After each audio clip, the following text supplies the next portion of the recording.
Assalamualaikum warahmatullahi wabarakatuh. Halo teman-teman semua.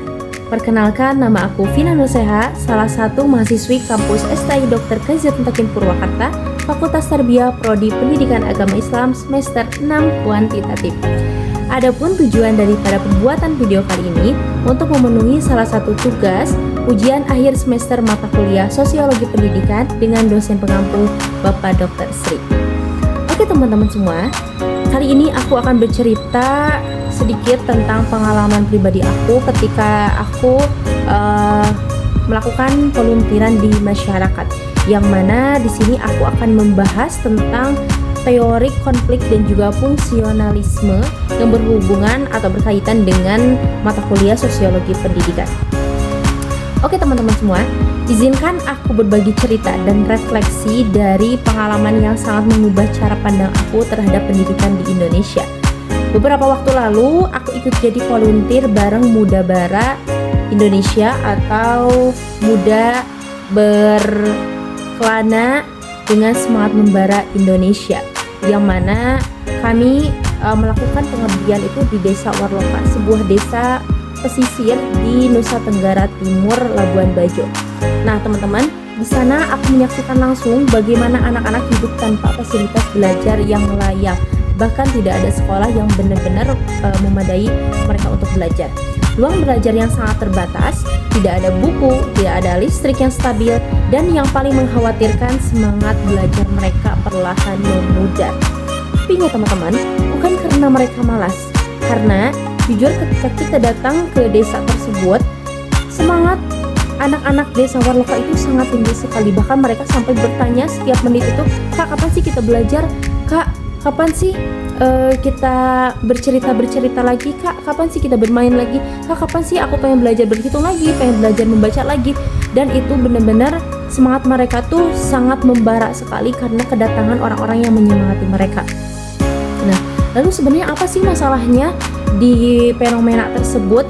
Kenapa sih kurangnya semangat atau memudarnya semangat anak-anak di desa Warloka tersebut, sehingga kita dari tim pengabdian ingin datang untuk melihat keberadaan kondisi pendidikan yang ada di desa Warloka tersebut.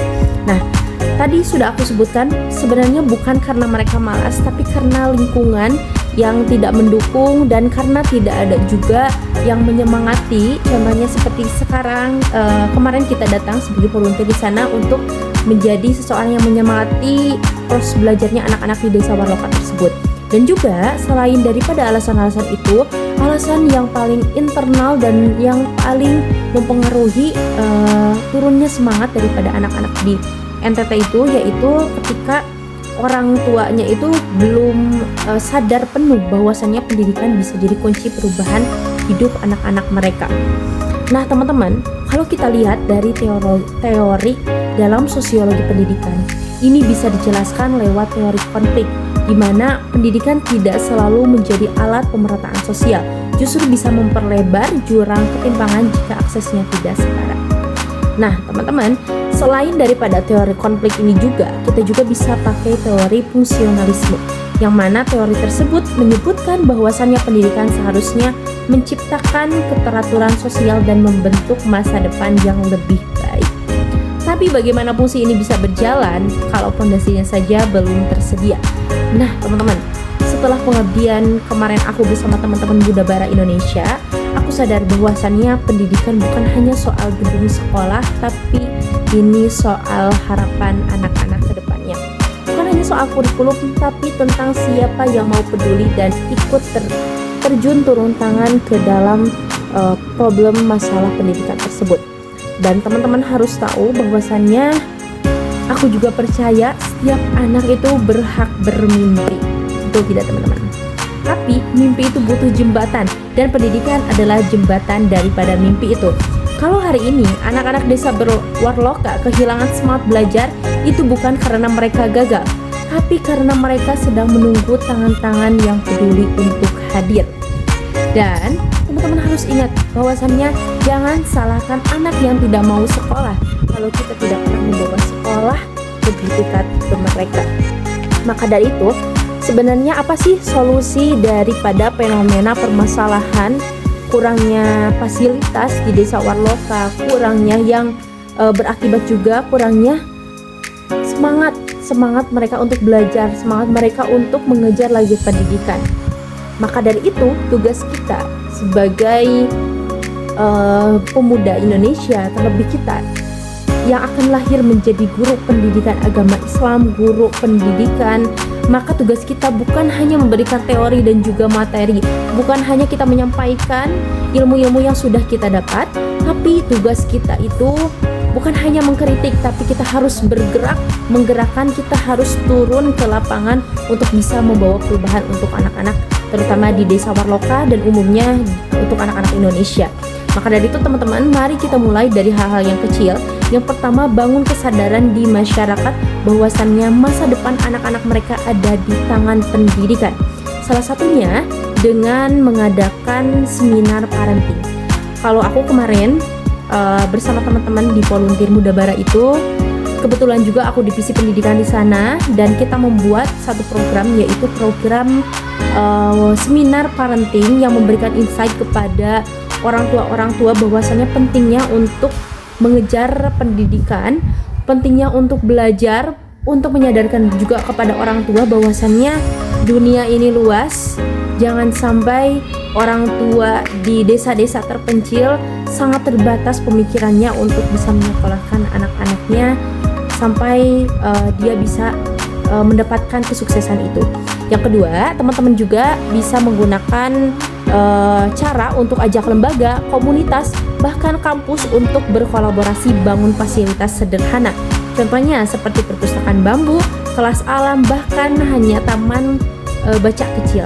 Salah satu contoh juga kemarin di divisi pendidikan di Volunteer Muda Bara di NTT kemarin, aku dan juga teman-teman divisi pendidikan membuat program sistem taman literasi, yang mana sistemnya kita mengumpulkan donasi buku sebelum kita pemberangkatan ke Labuan Bajo. Kita mengumpulkan donasi buku dari seluruh Indonesia, dari berbagai provinsi, berbagai kota. Lalu kita sumbangkan di desa Warloka tersebut. Lalu kita membuat taman literasi kecil-kecilan untuk diberikan buku kepada mereka. Tujuannya yang pertama agar meningkatkan literasi anak-anak Indonesia, dan juga yang kedua tujuannya untuk memberikan pembelajaran kepada mereka bahwasannya dengan membaca mereka bisa menggapai semua mimpi yang mereka inginkan.